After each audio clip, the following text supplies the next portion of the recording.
Hey boys and girls, it's Mrs. Filer. I wanted to show you how we're going to begin our animal research project to turn it into our video project. So you've already seen Miss Filer's example of the capybara video. So now it's your turns to figure out what animal you're going to research and to come together to put together your project.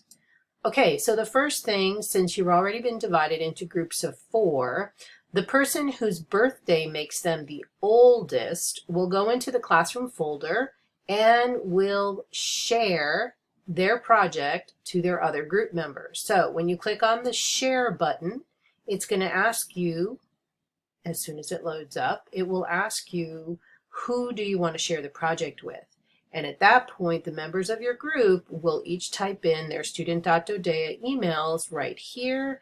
Each person should have edit access, and then you'll click done. That means that every person in the group now has access to the slides. Okay, so let's begin. So the first thing your group needs to do is to collectively, that means all together, decide on which animal you guys would like to do your research project on. Remember that this will then be converted into a video. So once you figure that out, there are 4 slides. There are 4 members of the group. So we should be dividing the work up between students so that each student is responsible for 1 slide. But there are some things I want you to be careful of.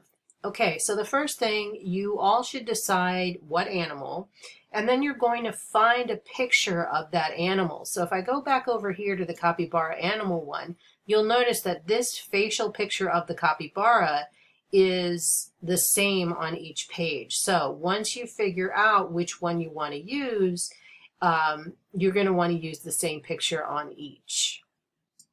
Okay, so each slide has different information. So you'll notice, we slip down. Here you're going to describe the size of your animal. And remember, physical characteristics are things that you can see.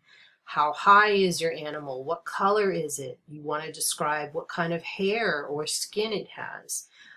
Maybe what type of paws it has. Remember that these physical characteristics are probably the things that help the animal survive, so you want to pay attention to them.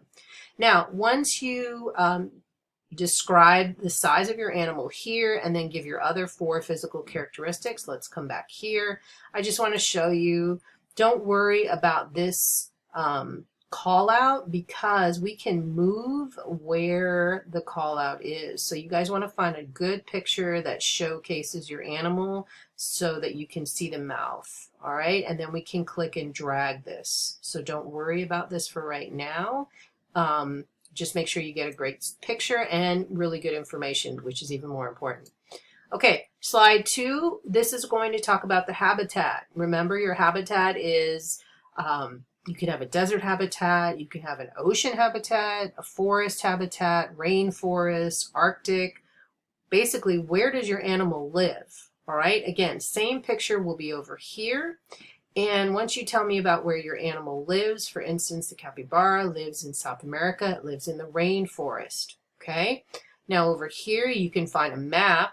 Remember, your animal lives somewhere in the world, so a map does exist that will show its location. Or if you're having a challenge doing that, you can also put a picture of the habitat here.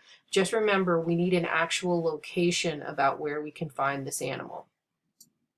Slide 3, this is the important adaptation. So we've been learning about adaptations in English language arts as well as in science. So now we need to know, how does the animal survive in that habitat? Does it have webbed feet because it needs to swim? Is there something about it that allows it to live in super cold weather like the Arctic, or like we learned about the camel, eyelashes that help protect it from the sand? So you want to find at least 4 adaptations and also explain how those adaptations help your animal to survive. All right, same picture of your animal goes here. So this portion of the project is focused on the information. Without good information, the rest of the project does not move forward. And lastly, slide 4.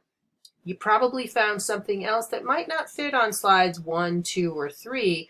So this is where you get a chance to tell what that interesting fact is And you can also use a picture. So the interesting fact that I found out, which is kind of gross, but also super interesting, was that because the capybara doesn't digest all its food the first time, that sometimes it actually eats its own poo, which is kind of gross, but really interesting. All right, boys and girls, so this is what we're going to focus on first. It's getting that good information and dividing up the work. So 4 members of the group, 4 slides. All right? If you have any questions, you know I'm ready to give you whatever assistance you need, and I can't wait to see what you come up with.